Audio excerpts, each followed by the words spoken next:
नमस्कार दोस्तों। डॉक्टर मंजरी शुक्ला की कहानियाँ देश में हिंदी साहित्य जगत के विभिन्न मंचों पर पुरस्कृत की जा चुकी हैं। लेखिका ने अपनी कहानियों के द्वारा समाज के मुद्दों को बखूबी पिरोया है। आज इन्हीं डॉक्टर मंजरी शुक्ला की लिखी एक कहानी गुरु दक्षिणा मैं आपको सुनाने जा रही हूँ। दोस्तों, यदि आपको मेरा कथावाचन पसंद आता है तो मेरी आपसे विनती है कि प्लीज़ मेरे इस चैनल को सब्सक्राइब कर लीजिए और मेरी कहानी को लाइक और शेयर कर लीजिएगा। तो आइए सुने कहानी गुरु दक्षिणा। शब्दों से क्या होता है, वो तो मुंह से निकलते हैं और ब्रह्मांड में विलीन हो जाते हैं। अगर हम चाहें तो हम पर असर करते हैं, वरना अगर हम कर्ण जैसा कवच बहरेपन का कस कर अपने कानों से चिपका लें तो मौज ही मौज है। आखिर बेचारा सामने वाला भी कितना बकर बकर करेगा, खुद ही चल देगा थक हार कर।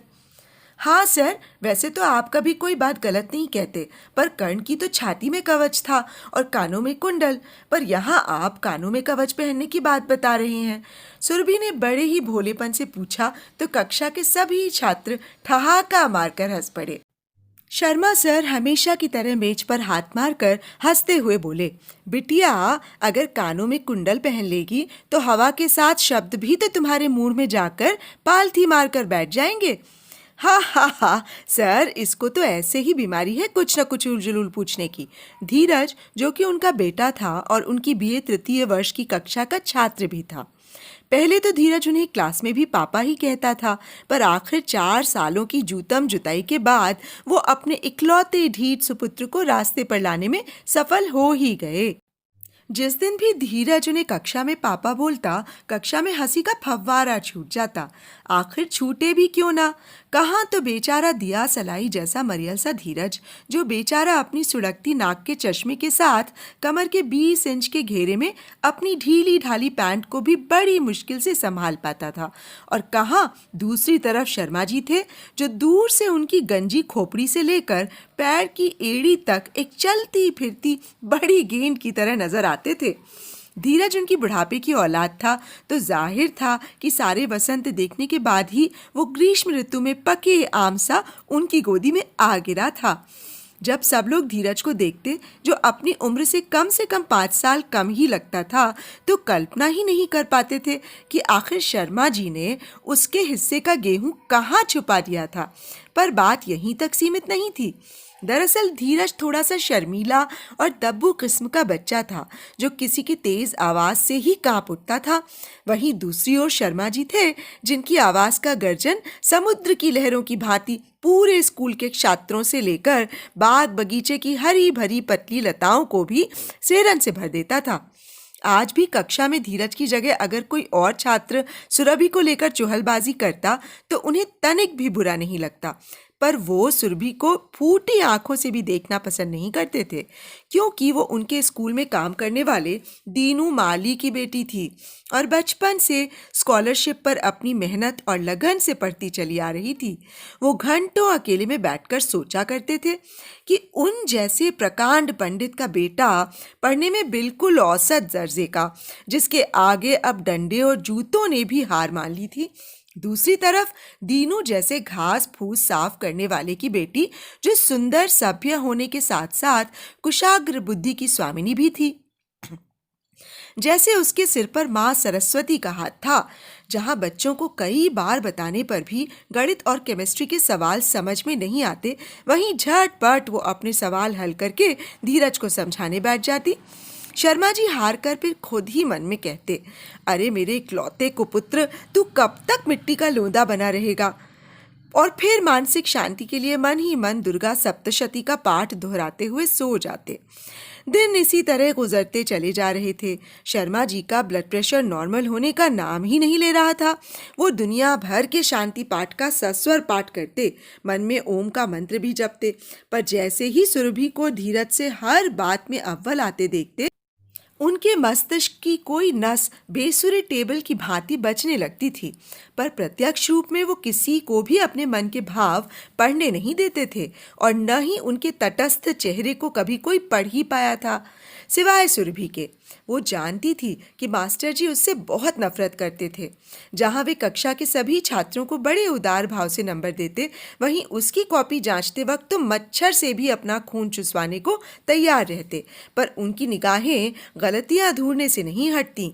जब कोई गलती नहीं निकाल पाते तब अपने मन से नंबर काट लेते और कहने के लिए उनके पास 100 बहाने होते। दूसरों की कॉपी में ताका झांकी कर रही थी या फिर देर से कॉपी जमा की, इसलिए नंबर मजबूरन काटने पड़े। हालांकि कहीं ना कहीं उनकी आत्मा जिंदा थी, इसलिए वो कभी ये बात सुरभि की आंखों में आंखें डालकर नहीं कह पाए। पर सुरभि ने कभी उनकी किसी बात का प्रतिरोध नहीं किया। वो जानती थी उनके मन की पीड़ा और उनके गृहस्थ जीवन की लाचारियां। इस साल मास्टर साहब रिटायर होने वाले थे। अगर इस साल धीरज पास ना हो सका या कहीं नौकरी नहीं पा सका तो उनके घर में 2 जून रोटी की दिक्कत हो जाएगी। सुरभि बचपन से ही धीरज को बहुत पसंद करती थी और बड़े होने पर उससे शादी के ख्वाब भी देखती रही थी। पर वो जानती थी उसके अरमान कपूर की भांति हैं, जो कब जलकर हवा में घुलकर अपना नामो निशान का कारवां लेकर गायब हो जाएंगे, कोई जान ही नहीं पाएगा। समय बीतता रहा। धीरज की सेहत पता नहीं कैसे निखरने लगी। वो दिनों दिन बेहद आकर्षक होता जा रहा था। शर्मा जी खुद हैरान थे कि आखिर धीरज ने दोबारा संयमित जीवन कैसे जीना शुरू कर दिया। कहाँ तो वो कॉलेज जाते वक्त बड़ी मुश्किल से अपनी 3 बहनों और माँ के प्यार मनुहार के बाद ऐसे उठता जैसे राजा महाराजा उठा करते होंगे, और कहाँ बिना नागा अलार्म घड़ी की ट्रिन ट्रिन से ठीक 5 बजे बिस्तर छोड़कर सैर पर निकल जाता। ना खाने में रखरा, ना बोलने में झिझक। अब पहले की तरह लौकी देखकर उसे पहलवानों का मुद्गर याद नहीं आता था और ना करेला देखकर मितली। ये सब कमाल सुरभि का ही था। ये तो वो भली भांति जान चुके थे। जो काम वो बरसों में नहीं कर पाए थे वो सुरभि ने कुछ ही समय में कर दिखाया था। पर मास्टर साहब इस बात से भी खुश नहीं थे, क्योंकि उन्हें लगता था कि कहीं सुरभि उनसे बदला लेने के लिए ही तो उनके इकलौते बेटे को अपने बस में नहीं कर रही है। अकेले में बैठकर सोचते कि उन्होंने उम्र भर सुरभि की बेइज्जती की और उसे बात बात पर नीचे दिखाया। इसलिए सुरभि उनसे अब उनका बेटा हथिया लेना चाहती है। रातों को नींद ना आती। वो जितना इस ख्याल को झटकते वो बात उन पर और ज्यादा हावी हो जाती। कभी कभी नींद में उठकर बड़बड़ाने लगते कि बचाओ बचाओ, देखो वो धीरज को अपने साथ ले जा रही है। पत्नी, बेटियां और धीरज उन्हें घेरे खड़े रहते, पर वो किसी की तरफ आंख उठाकर भी न देखते। जितना धीरज में आत्मविश्वास आ रहा था उतना ही शर्मा जी का मनोबल गिरता जा रहा था। जब उन्हें कुछ भी समझ में नहीं आता तो आधी रात में भी जाकर कुएं से पानी भरकर नहाने लगते। पत्नी बेचारी अधपकला सी गई थी। उसे लगता कि कहीं शर्मा जी किसी चिंता में डूबकर आत्महत्या न कर लें, इसलिए उसकी नींद चैन सब उड़ चुकी थी। वो बस चुपचाप उनके पीछे पीछे चलती रहती। कुछ दिनों बाद नतीजा ये हुआ कि पत्नी की हालत ज़्यादा ख़राब रहने लगी, क्योंकि शर्मा जी तो कॉलेज से आने के बाद खा पीकर दिन में सो जाते थे, पर पत्नी को तो कोल्हू के बैल की तरह दिन भर काम करना पड़ता था और रात में जाग जाग कर शर्मा जी की चौकसी। धीरज भी उनसे हर तरह से पूछकर थक चुका था, पर शर्मा जी आखिर बताते तो क्या बताते। किसी के सद्गुणों से वो जले मरे जा रहे हैं या फिर धीरज को उन्हें छोड़ देने का डर उन्हें 24 घंटे सता रहा है। समय तो अपनी घड़ी से मुस्कुराता हुआ चलता रहा, पर शर्मा जी जरूर थक कर बैठ चुके थे। परीक्षाओं के दिन नजदीक आते जा रहे थे और कॉलेज की जिम्मेदारियों ने उन्हें आजकल इतना व्यस्त कर रखा था कि वो सुरभि पुराण अपने दिमाग में लाने से बच रहे थे। परीक्षाएं हुई और हमेशा की तरह इस बार भी सुरभि ने पूरा कॉलेज टॉप किया। पर आश्चर्य और खुशी तो उन्हें इस बात की हुई कि बड़ी मुश्किल से पास होने वाला धीरज बस कुछ ही नंबरों से सुरभि से पीछे था। मास्टर जी को पहली बार अपने पुत्र की योग्यता पर घी के दिए जलाने का मन हुआ। हाँ, ये बात और है कि घर पर उन्होंने उस दिन जरा सी घी डलवा कर खीर बनवाई और अपने हाथों से धीरज को खिलाया। उनकी पत्नी भी निहाल हुई जा रही थी। वो खीर में जितनी ममता उड़ेल सकती थी उससे ज्यादा अपने हाथों की फुर्ती से उड़ेल रही थी। बहनें आस पड़ोस में दौड़ दौड़ कर सबको अपने भाई की यशोगाथा का बखान कराई थीं। पर जिस इंसान की वजह से ये दुष्कर कार्य संभव हुआ था वो हमेशा की तरह कहीं अकेले मौन बैठी थी। दूसरे ही दिन शर्मा जी को कॉलेज में पता चला कि जिस छात्र के सबसे ज्यादा अंक आए हैं उसे वहीं पर संविदा नियुक्ति के तहत अध्यापक रख लिया जाएगा। अगर बाद में कोई संशोधन हुआ तो उसकी नौकरी पक्की भी हो सकती है। बस इतना सुनना था कि शर्मा जी को जैसे नाग ने डस लिया। अब घास फूस उठाने वाली लड़की मास्टरनी बनेगी और उनका लड़का, क्या होगा धीरज का? ये सोच सोचकर उनके कलेजे पर सांप लौटने लगता। जिस दिन नियुक्ति होनी थी उसके एक दिन पहले रात के समय धीरज उनसे बहुत ही दुखी स्वर में बोला, सुरभि की तबीयत बहुत ज़्यादा खराब है। बुखार के साथ उसे उल्टियाँ भी हो रही हैं। उसने दीनू काका से कहलवाया है कि कल वो कॉलेज नहीं आ पाएगी। शर्मा जी जो सुबह से गुमसुम पड़े हुए थे, इतने जोर से उचक कर जमीन पर बैठे जैसे बिजली का नंगा तार उन्हें छू गया हो। ऐसा लगा जैसे उनकी सारी पूजा पाठ आज सफल हो गई। माँ दुर्गा की ऐसी अप्रत्याशित कृपा की तो उन्होंने परिकल्पना भी नहीं की थी। वे धीरे से बोले, पूजा पाठ सच ही है बेटा, कभी व्यर्थ नहीं जाती। धीरज अस्पष्ट स्वर ही सुन पाया, इसलिए उसने दोबारा पूछ लिया, क्या कह रहे हैं पापा? अरे मैं तो कह रहा हूँ कि भगवान है ना, वो उसे ठीक कर देंगे, तू परेशान मत हो। और ये कहकर वो सालों बाद अपनी पत्नी को छेड़ते हुए बोले, अरे मेरे घर की अन्नपूर्णा, मुझ भूखे को भी तो कुछ प्रसाद दे दो। पत्नी का मन इतने प्रेम भरे शब्दों से गदगद हो गया। उसके कान सालों से तरस गए थे उनसे प्यार भरे दो बोल सुनने के लिए। उसने सोचा कि जरा पूछे, आखिर चंद मिनटों में ही ऐसा क्या हो गया कि उनकी तंदुरुस्ती और मजाकिया अंदाज लौट आया। पर वो जैसे कमरे की हर वस्तु को मुस्कुराते देख प्रफुल्लित हो रही थी, इसलिए सिर्फ मुस्कुरा दी। शर्मा जी ने आज बरसों बाद पेट भर कर खाना खाया। वो जानते थे कि सुरभि के बीमार पड़ने के कारण उसके बाद वाले विद्यार्थी का ही चयन किया जाएगा, जो नियमानुसार धीरज था। बस यही सोचकर उनके चेहरे की मुस्कुराहट जैसे थमने का नाम ही नहीं ले रही थी।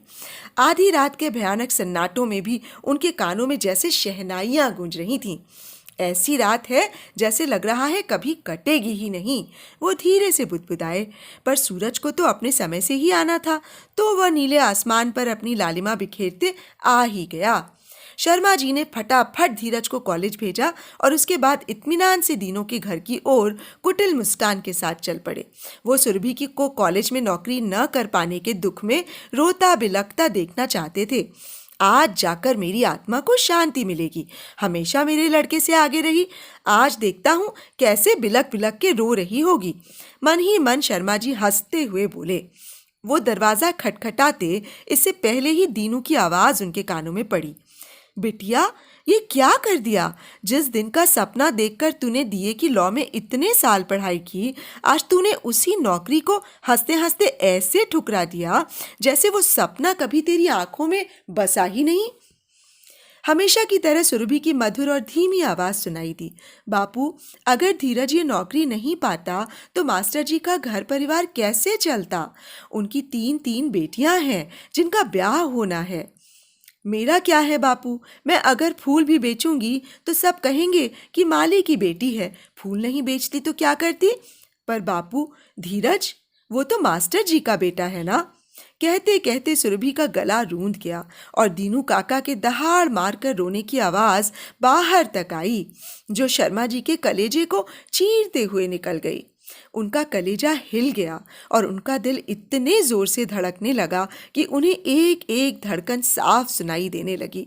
उन्हें लगा उनकी नस नाड़ियों में रक्त का जैसे प्रवाह जम गया है और वो चाह कर भी हिलडुल नहीं पा रहे हैं। उनका दिल चीत्कार मार रहा था। आंखों से निकली बूंदें टप टप करती सुरभि के घर की पवित्र मिट्टी को सींच रही थीं। उन्होंने कांपते हुए हाथों से दरवाजा खोला और सुरभि के पास जाकर खड़े हो गए। दीनू हड़बड़ा कर उठ बैठा और गमछे से अपने आंसू पोंछने लगा। सुरभि ने झुककर उनके तुरंत पैर छुए। उन्होंने बोलना चाहा, मुझ जैसा पतित इंसान तुझे आशीर्वाद देने के लायक भी नहीं है बेटी, पर शब्द जैसे आंसुओं के साथ गूंथ कर उनके गले में ही फंस गए। अश्रुपूर्ण नेत्रों से उन्होंने सुरभि के सिर पर हाथ फेरा और उसे हजारों दुआएं देते हुए वे कमरे में आंसुओं की बड़ी बड़ी बूंदें गिराते हुए निकल गए। तो अभी आप सुन रहे थे दोस्तों डॉक्टर मंजरी शुक्ला द्वारा लिखित एक कहानी गुरु दक्षिणा। आप सबको कहानी और मेरा कथावाचन कैसा लगा मुझे ज़रूर बताइएगा। तो अब मुझे इजाज़त दीजिए। नमस्कार।